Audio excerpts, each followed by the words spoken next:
Good day children, Sai Ram and welcome back to our sixth lesson in history, that is beginning of the freedom movement. This lesson we had already started in the previous lecture.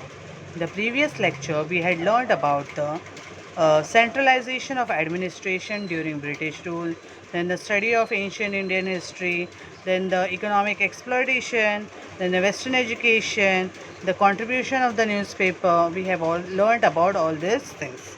Now let's continue with our lesson with the next part, that is establishment of the Indian National Congress. In the starting of the lesson I told you a need was felt for establishing our own political organization, to have our own rule. Okay, so a Indian National Congress was established.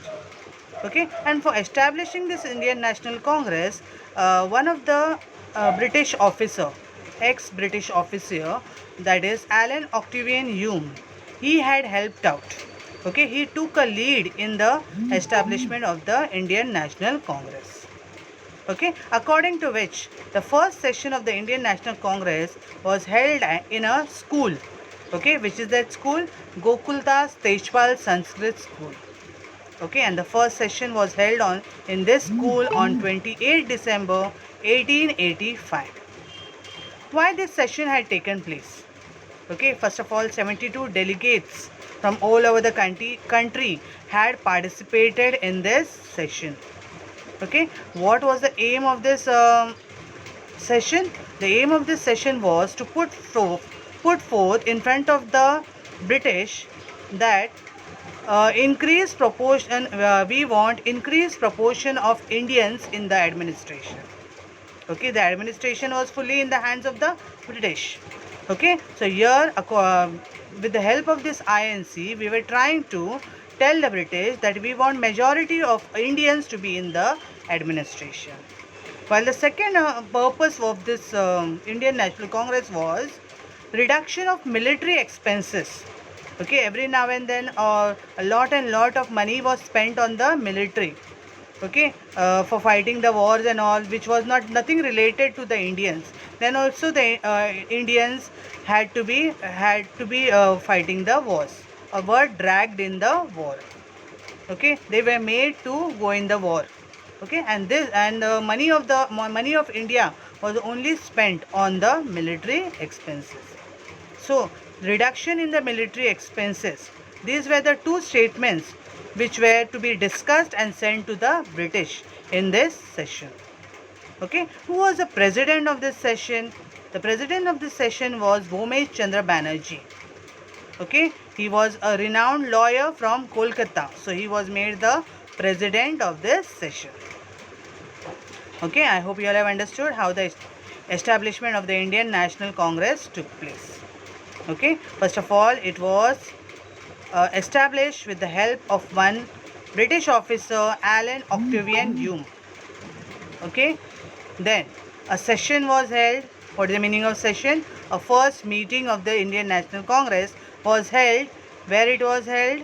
At Gokuldas Tejpal Sanskrit School in 1885. Okay, in which 72 delegates had participated. Bhomesh Chandra Banerjee, who was a lawyer at Kolkata, became the president of this session. Okay, so this was the establishment of the Indian National Congress. Let's continue. You can see here the picture of Bhomesh Chandra Banerjee and Alan Octavian Hume. Next is objectives of the Indian National Congress. What were the objectives of the Indian National Congress? Why this Indian National Congress was established? Let's see. To make the people of India, okay, to make the people from different parts of India forget the differences in them. Whatever differences in them was there, for example, relate to religion, then say race, caste, language, geographical territories. Related to this, any differences was there, to overcome that differences, okay, to make the people forget about their differences and to bring them under one platform. Okay, and what is that platform? Indian National Congress. Okay, and to understand each other's problem, to view each other's problems, Okay, for that reason, Indian National Congress was set up. Okay, now because of this Indian National Congress, a feeling of oneness had come among the people. Okay, so that a feeling of oneness comes among the people, and the people take efforts for the development of the country. This was the objectives of the Indian National Congress. Okay, what were the objectives of the Indian National Congress? First of all, to forget their, or we can say, to rule out their differences. Okay, to come under one common platform, to understand each other, to increase the feeling of oneness, and to take efforts for the development of the country. Next thing what we are going to learn is about the moderate phase. Now, what is this moderate phase? In the Indian National Congress, first of all, starting of the Indian National Congress up till 10 years, it was okay, very well, it was going on, everywhere very much united and all. Later on, what happened, the Indian National Congress was divided into two parts. Let's see why. The leaders of the INC were realistic and highly educated. Okay, when the INC was established, that time it was very much realistic, they were up to the mark, and they were highly educated people also in the INC. Okay, Western thinkers, philosophy of liberalism, freedom, equality, fraternity, these were the values which had a full impact on them. Okay, they believed in constitutional methods, which they believed the British will give justice to their demands. Okay, they believed that whatever they were doing from their side, okay, was very much right. Okay, and they believed in constitutional methods. What is the meaning of constitutional methods? Without doing any harm to anybody. Okay, without doing any harm to anybody, just placing their wants in front of the British. They were thinking that the British will sometime or the other give them justice for their demands. Okay, they were of that feelings. Now, who were the leaders of this? Those people who believed in such things, okay, such way of wanting justice from the British, were called as moderates. Okay, the people who believed in sending petition to the British and get their demand fulfilled. Such type of people were called as moderate people. Okay, now who were the leaders in this moderate phase? That is Gopal Krishna Gokhale, Firoz Shah Mehta, Surendranath Banerjee. These were the leaders over here in this moderate phase. Okay, the moderates were established in the year 1885 till 1905. The moderates were there in the INC, in the Indian National Congress. Okay, I hope you all have understood what is this moderate phase. Okay, so these were the moderate people. Here is a picture of Surendranath Banerjee. Next is, let's see what were the resolution of moderates. Okay, what resolution was there of the moderate people? Now, to get representation in provincial legislature. What was the aim of the moderates? To get representation. That means to be a part of the provincial legislature. Okay, the legislature which is comprised of the British officers only. In that, the Indians should also get a provincial legislature. That is, it should also get a representation. Okay, the second thing was to get jobs for educated Indians. Okay, to get government jobs, that also for educated Indians. Those people you all must have seen in the starting of the lesson, I told you. Okay, many of them were unemployed now. Okay, so now this moderates were seeking out jobs for educated Indians. Okay, next is cutting down the increasing expenses on military. Okay, every now and then the Indian money spent on military expenses, that has to be cut down. Okay, that was the resolution. Next is legislature and judiciary should be separated for safeguarding legal rights of Indians.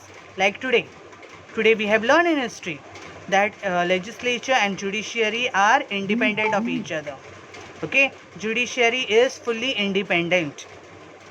Okay, so like that only, the moderates also wanted the legislature and the judiciary to be away from each other, or we can say separated from each other, so that the rights of Indians will be safeguarded. Next is to cause a split in the national movement. The British implemented the policy of divide and rule. So understanding these resolutions, what did the British do? They came to know that there is going to be a split now over here.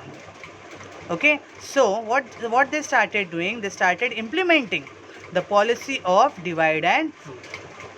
Okay, next thing what we are going to learn is about the extremist. Now, as I told you, the INC was divided into two parts now. One is the moderates and the other one is the extremist. Okay, moderates, I told you what were the resolutions of the moderates and how they were going to ask from the British. Okay, what was the what were ways in which the moderates wanted their demands to be fulfilled? That is, sending petitions, giving letters, sending petitions was the only way in which the moderates wanted their demands to be fulfilled. But if you see this extremists, they were just the opposite.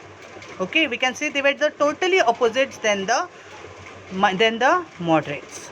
Okay, the extremists did not believe in sending petitions and just asking for their work to be done.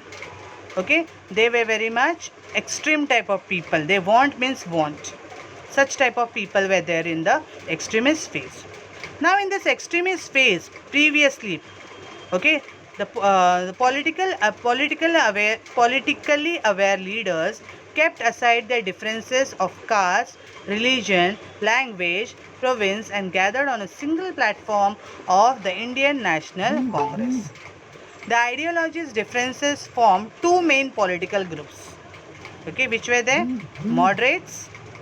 Moderates advocated peaceful and constitutional manners. Just now I told you. Okay, the moderates were very much peaceful. Okay, they only sent petitions, begged for their demands to be fulfilled. Okay, like this the moderates were there. But what about the extremists? The extremists believed in severe struggle for attainment of freedom. Okay, they did not believe in begging and sending petitions and all. Okay, they wanted severe struggle. Okay, so the leaders of this extremist groups were Lala Lajpat Rai, Bal Gangadhar Tilak and Bipin Chandra Pal, and many more were there, but these were the main people, we can say, who were there in the extremist group. You can see over here Lala Lajpat Rai and Bal Gangadhar Tilak. Now what was the role of the extremists? Okay, how the extremists were going to take their demands to make the British fulfill their demands? How were they going to do this? Earlier, the extremists brought political awakening through newspapers and all. Okay, previously only they did not start fighting and all. Okay, for their rights. Previously what they did, they used to just write down in the newspapers, then celebrate national festival, national education. Okay, these were the small things they would do just to bring the people together. Okay, so that they can put up their wants in front of the British. Okay, the newspapers, you all know, we have learned about the newspapers like Kesari, Maratha. Okay, were the newspaper through which Lokmanya Tilak made severe criticism. Okay, directly he criticized the government in that. Okay, on the suppressive policy of the British. While if you know the Amrit Bazar Patrika, it was a mouthpiece of extremist ideology. What is the meaning of mouthpiece of extremist ideology? That means whatever extremist people had in their minds, in their heads, that was put up directly in the Amrit Bazar Patrika. Okay, so we can say directly the extremists were talking to the Britishers, criticizing the Britishers. Okay, like this Amrit Bazar Patrika was. Okay, so this was the role of extremist. Lokmanya Tilak had started organizing Shiva Jayanti, Ganesh Utsav. What was the aim of this organizing? Why was Lokmanya Tilak organizing Shiva Jayanti and Ganesh Utsav? With what objective? What was the aim behind that? The aim behind that was to bring all the people of India together.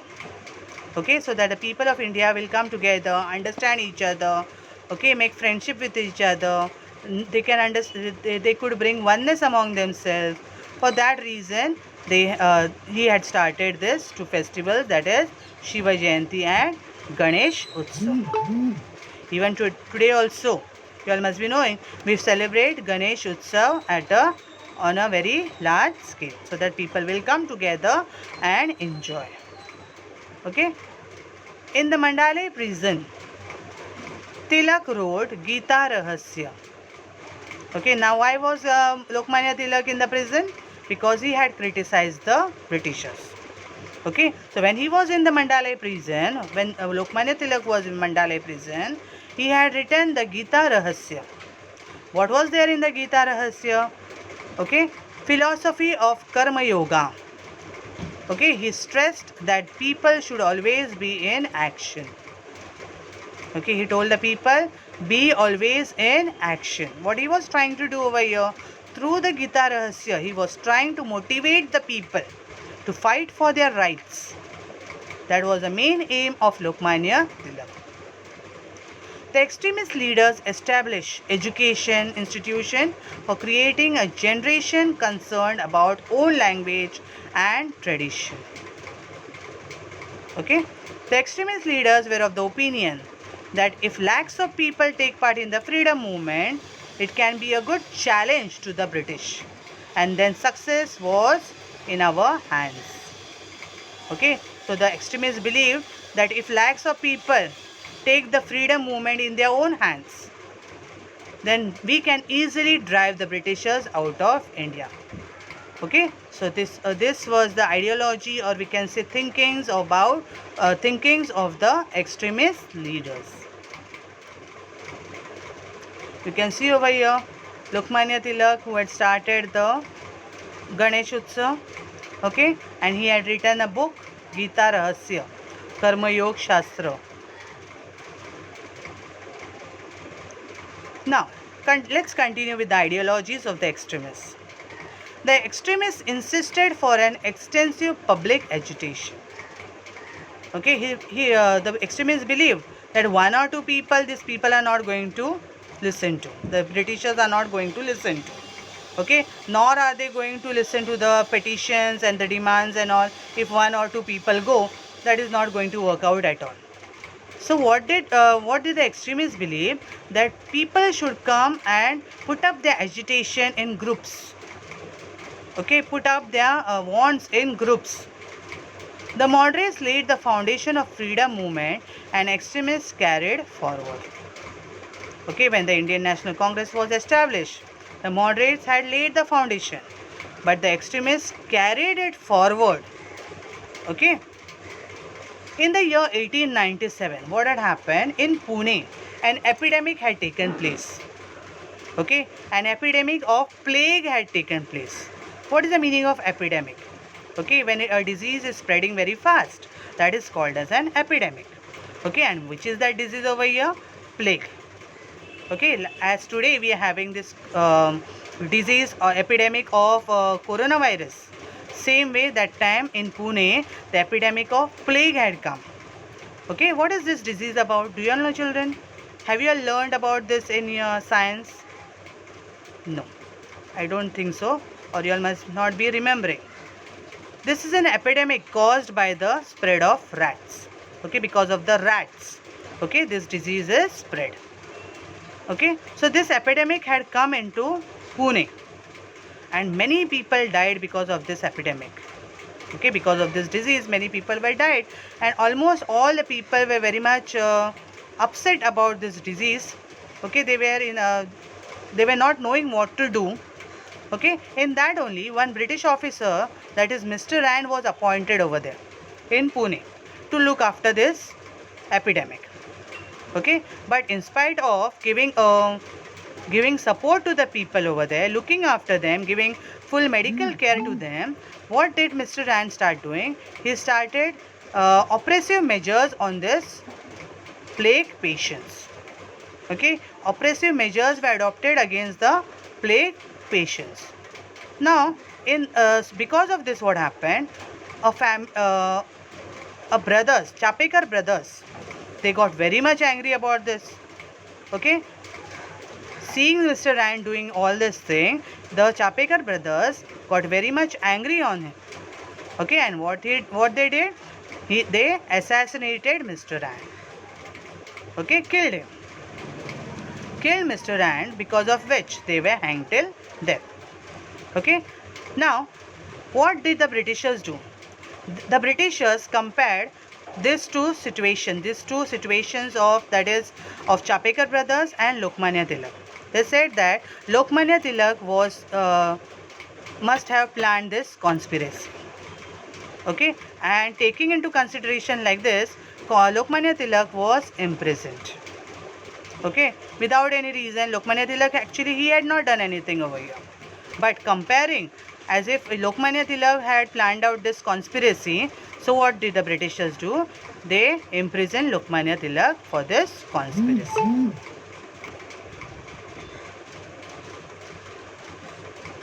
Now the next thing what we are going to learn is the partition of Bengal.